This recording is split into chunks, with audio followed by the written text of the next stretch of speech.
গোৱালপাৰা জিলাৰ হাছিলা বিলত যোৱা 15, 16 আৰু 17 জুন তাৰিখত উচ্ছেদ অভিযান চলাই 669 ফেমিলিক গৃহহীন কৰা হৈছে।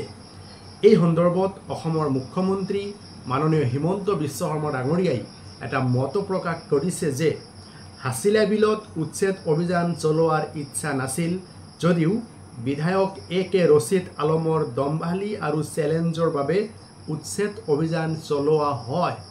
এই কথাটো মই গণবাৰ্তাৰ এটা পেপাৰ কাটিঙত পাইছো, স্ক্ৰীনত আপোনালোকে চাওক। আসলতে বিধায়ক A.K. ৰছিদ আলমে মুখ্যমন্ত্ৰীক প্ৰত্যাহ্বান জনাইছিল যে মই বিধায়ক থকালৈকে হাছিলা বিল আৰু ৰাক্ষসেনী অঞ্চলত এটা ইটো ভাঙিব নোৱাৰিব বুলি চেলেঞ্জ এটা কৰিছিল। গতিকে সেই চেলেঞ্জক প্ৰত্যাহ্বান জনাই অসমৰ মাননীয় মুখ্যমন্ত্ৰী হিমন্ত বিশ্ব শৰ্মা ডাঙৰীয়াই হাছিলা বিলত উচ্ছেদ অভিযান চলালে। গতিকে চাওক, দুজন ব্যক্তিৰ চেলেঞ্জ আৰু প্ৰত্যাহ্বান, এই দুজন ব্যক্তিৰ চেলেঞ্জ আৰু প্ৰত্যাহ্বানৰ ফলত 669 ফেমিলি আশ্ৰয়হীন হ'ব লগা হৈছে। চাওক কিমান এটা ডাঙৰ এটা কথা। সৰু সৰু ল'ৰা ছোৱালীবিলাকে গৃহহীন হৈছে, মানুহে মূল্যৱান সা সম্পত্তি হেৰুৱাই পেলাইছে। 60 বছৰ 70 বছৰ ধৰি এজন মানুহে তাতে বসবাস কৰি আছিল।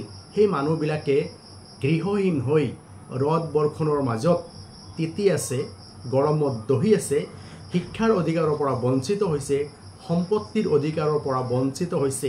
গতিকে এনেকুৱা ধৰণৰ কাম অসমৰ মুখ্যমন্ত্ৰী হিমন্ত বিশ্ব শৰ্মা ডাঙৰীয়াই যে কৰিব পাৰিলে সেয়া আচলতে বেআইনী আৰু অসাংবিধানিক হৈছে।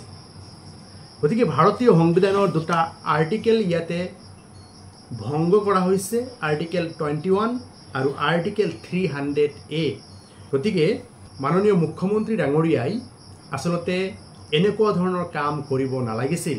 এজন ব্যক্তিৰ ওপৰত খঙাল হৈ 669 ফেমিলিক যে ধ্বংস কৰি পেলালে, এই আচলতে অত্যন্ত নিন্দনীয় আৰু জঘন্যতম কাম হৈছে বুলি মই অনুমান কৰিছোঁ। আচলতে কথাটো হৈছে ৰজাৰ গুণ থকা ব্যক্তিসকলেহে আচলতে ৰাজত্ব কৰা উচিত। গতিকে এনেকুৱা ধৰণৰ কাম যাতে অসমৰ মুখ্যমন্ত্ৰী হিমন্ত বিশ্ব শৰ্মা ডাঙৰীয়াই ভৱিষ্যতে যাতে নকৰে তাৰ বাবে অনুৰোধ জনাইছোঁ।